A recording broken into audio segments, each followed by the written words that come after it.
अस्सलाम वालेकुम and welcome back to another video. आज का जो हमारा टॉपिक है वो लेसन नंबर 38 है SOC 301 का। तो जो डिसेबल्ड पर्सन के बारे में हमने ऑर्डिनेंस पढ़ा था, ये उसी का कंटिन्यूड टॉपिक है। अब कह रहे हैं कि जो सेक्रेटरी होता है उसकी क्या ड्यूटीज़ होती हैं, ड्यूटीज़ ऑफ सेक्रेटरी। कह रहे हैं कि जो duties, the secretary shall exercise such powers and perform such functions as may be assigned to him by the chairman। कह रहे हैं जो भी चेयरमैन उसको कहेगा वो वही काम करेगा, जो उसको पावर्स वो असाइन करेगा वो वही काम, उन्हीं की लिमिट्स में रहकर वही काम करेगा। Appointment of the committee, the national or the provincial council may appoint such committee consisting of such of its members as if it thinks fit and may refer to them any matter for consideration and report। कह रहे हैं कि जो national council की जो provincial council जो होती है वो अपॉइंट करती है कमेटी, और जो कि उसके मेंबर, जिसमें वो मेंबर्स कंसिस्ट किए जाते हैं, जो हमने पिछले लेक्चर में पढ़े थे कि जितने सारे मेंबर्स हैं उनमें से वो अपॉइंट करते हैं लोगों को जो वो सोच समझते हैं कि ये बड़ा अच्छा फिट करेगा इनमें, और अगर वो नहीं करते तो वो फिर उसका कुछ और देख लेते हैं। एस्टैब्लिशमेंट, अब एस्टैब्लिशमेंट हमने पढ़ा था पिछले टॉपिक में कि एस्टैब्लिशमेंट होती क्या है।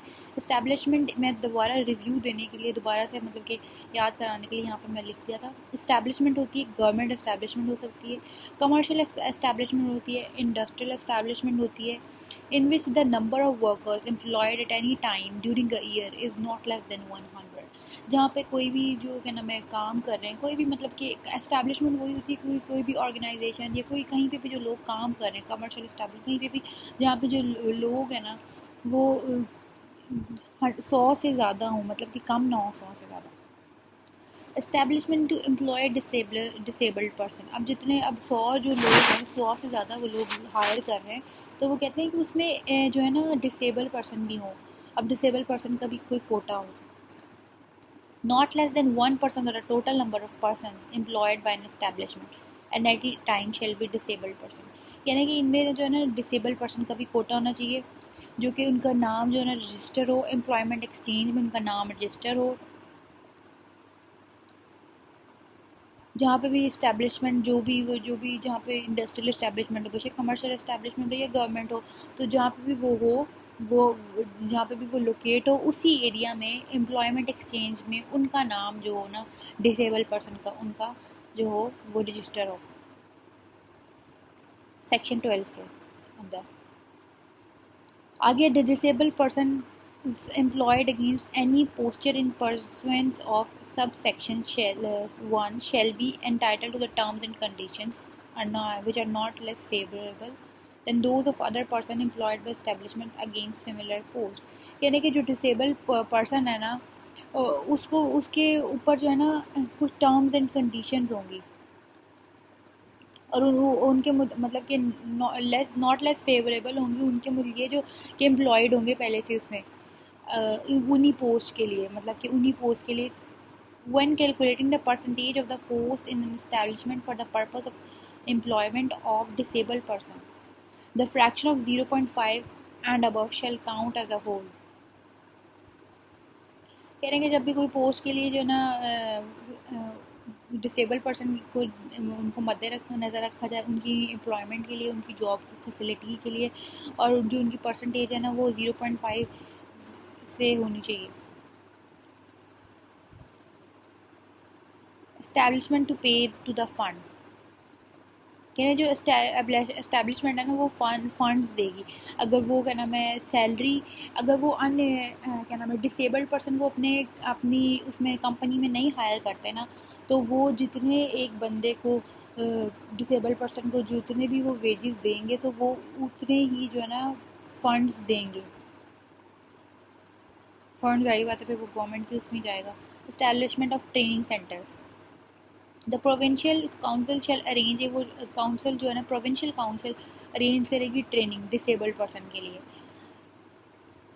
कि वो इसलिए इनकी ट्रेनिंग अरेंज करेगी ताकि अगर कुछ जो फिट हो, मतलब कि कुछ थोड़े बहुत ठीक हों, जो कि काम कर सकते हों, वो एम्प्लॉयमेंट के लिए काम कर सकते हो, तो उनकी ट्रेनिंग करेगी वो प्रोविंशियल गवर्नमेंट।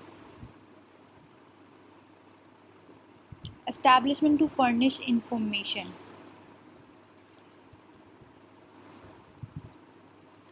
Every establishment, हर establishment shall furnish to such person or authority such information required for the implementation of the provisions of the order. establishment होगी ना वो उनको जो होगा ना जो डिसेबल पर्सन होंगे उनको जो कि जॉब के लिए जो जॉब करना चाहते होंगे उनको क्या नाम है वो बताएगी, इंफॉर्मेशन देगी कि किधर किधर ये ऑर्डिनेंस जो है ना वो इम्प्लीमेंट होगा, जो कि नेशनल काउंसिल की तरफ से जो कि एक नोटिफिकेशन उनको मिलता है एज अ डॉक्यूमेंट, गेजेट कहते हैं डॉक्यूमेंट को स्पेसिफिकली, ठीक है।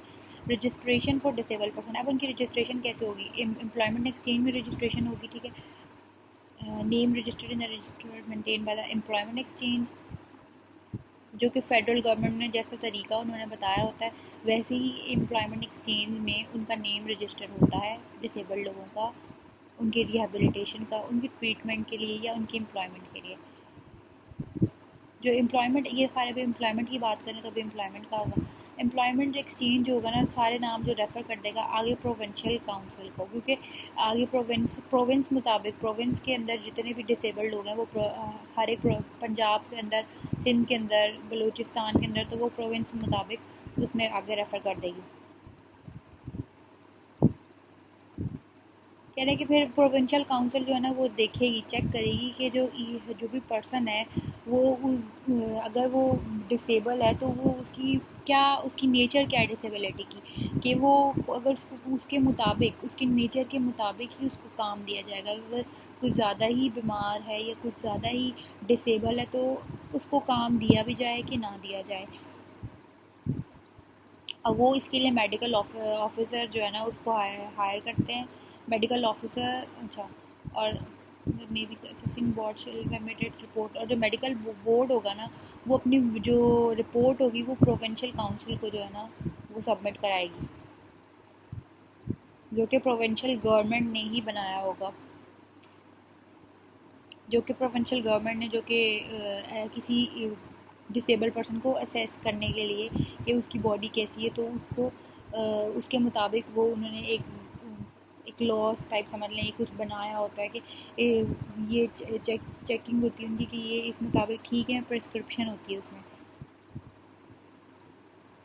अगर जो प्रोविंशियल काउंसिल उसको कहती है कि ये काम करने के लिए ठीक है तो फिर एम्प्लॉयमेंट एक्सचेंज को जो है ना वो बता दिया जाता है उनकी कि वो, और फिर उनको ये भी बताया जाता है कि उनको किस किस्म का काम दिया जाए, वो किस किस्म के काम में वो फिट होंगे, फिर उनको उसकी ट्रेनिंग दी जाती है और इंडोर्समेंट भी दी जाती है। अगर डिसेबल पर्सन जो है ना वो कहता है, प्रोविंशियल काउंसिल कहता है एम्प्लॉयमेंट एक्सचेंज को कि ये बंदा जो है ना डिसेबल है, ये इस काम के लिए ये ठीक नहीं है, तो प्रोविंशियल जो है ना गवर्नमेंट उसके लिए इकदाम उठाती है और उसको रिहेबिलिटेशन सेंटर में देती है जहाँ पे वो फिट हो सकता है और उसके ट्रीटमेंट वगैरह के आगे होता है। If a person is declare by the provincial council कुछ बंदों को कहती है कि नहीं ये डिसेबल्ड नहीं है, ये ठीक है, तो उसका नेम जो है ना रजिस्टर में से स्टॉक ऑफ हो जाता है। आगे power to debar further employment, debar मतलब कि exclude, the provincial council may debar from further employment or training for such period as may be specified any disabled person।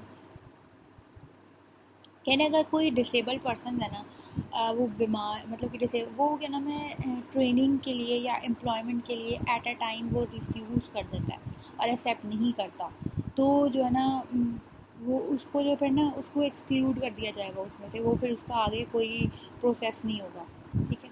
No disable person shall be debarred under section 1 unless he has been, और फिर क्या नाम है कोई भी जो है ना डिसेबल पर्सन को निकाला ऐसे नहीं जाता जब तक कि वो उसको एक अपॉर्चुनिटी ना दे दी जाए, वो फिर लेकिन उनको एक अपॉर्चुनिटी मिल जाती है कि उनको सुना जाता है कि हाँ चलो इनको सुन लेते हैं, क्यों नहीं ये कर सकते अभी ये वो, ठीक है।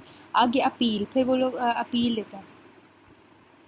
Can any person aggrieve by an order under section 15, कहने कि कोई भी जो इंसान है जो कि परेशान है या स्ट्रेसफुल है, जो उसको ऑर्डर हुआ है अंडर सेक्शन 15 के थ्रू, वो उसके ख़िलाफ़ अपील भी दायर कर सकता है 30 डेज़ के अंदर अंदर। किसको? नेशनल काउंसिल को।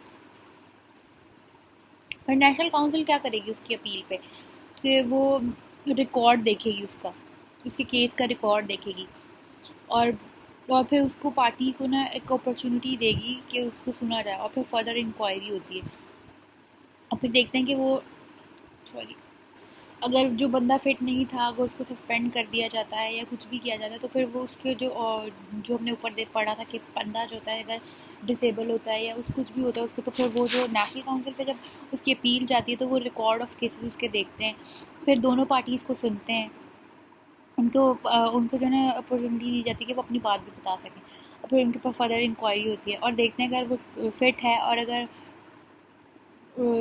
फिट है तो वो फिर उसको पास कर देते हैं। फंड फंड क्या होता है? द फंड जो होता है ना वो कोई भी पैसों के फॉर्म में होता है। वो कौन इस्टेब्लिश करता है? Federal government. फेडरल गवर्नमेंट जो पूरे मुल्क पे हुकूमत करती है, मतलब फेडरली होती है, और एक प्रोविंशियल गवर्नमेंट होती है जो प्रोविंस में होती है। जैसे सिंध में अभी फ़िलहाल डिफरेंट है, पंजाब में डिफरेंट है। पंजाब में फेडरल गवर्नमेंट भी है, और सिंध में जो है पंजाब में फेडरल गवर्नमेंट वो है जो कि ज़्यादा वोट से जीत चुकी है, पूरे मुल्क में ज़्यादा वोट से जीती है, उसको फेडरल गवर्नमेंट कहते हैं। और प्रोविंशियल गवर्नमेंट जो कि as a province in a province वो जीती है, सब टाइप आ जाती है। There shall be establish by the federal government. Fund जो होते हैं वो एस्टैब्लिश्ड होते हैं, फेडरल गवर्नमेंट एस्टैब्लिश करती है, जो कि डिसेबल पर्सन रिहेबिलिटेशन फंड कहता है, कहलाया जाता है। विच शैल कंप्राइज, जो उसमें ये चीज़ें होती हैं जो हम पढ़ेंगे। जो भी इस्टेब्लिशमेंट जो कि इंडस्ट्रियल इस्टेब्लिशमेंट होती है, कोई भी गवर्नमेंट इस्टेब्लिशमेंट होती है, जो भी इस्टेब्लिशमेंट होती है ना, उनका जो भी हमने ऊपर पढ़ा था कि वो फ़ंड देते हैं। फिर अगर वो लोग डिसेबल्ड पर्सन को नहीं रखते अपनी कंपनी में, तो वो फिर फ़ंड देते हैं उसके मुताबिक, जो एक डेली वेजेस पे या मंथली वेज पे उसको देंगे पैसे, उसको उसकी तनख्वाह देंगे, तो वो फ़ंड में निकालते हैं। ये किसके मुताबिक? Under section 11। All grants if any made by federal government, provincial government और लोकल बॉडीज़, जो भी फिर फेडरल गवर्नमेंट और प्रोविंशियल गवर्नमेंट और लोकल बॉडीज़ भी इसमें डालते हैं, अपने डोनेशन होती हैं इसमें। The fund shall be administered by national council. जो फंड को जो एडमिनिस्टर करेगा वो कौन सा करेगा? National council. नेशनल जैसे कि नेशनल फेडरल गवर्नमेंट के थ्रू नीचे आता है, और consult in consultation with the federal government, और फिर फेडरल गवर्नमेंट से कंसल्ट करते हैं और एलोकेट करते हैं हर फंड किसको? प्रोविंशियल काउंसिल में, अगर वो सोचते हैं कि वो नेसेसरी है।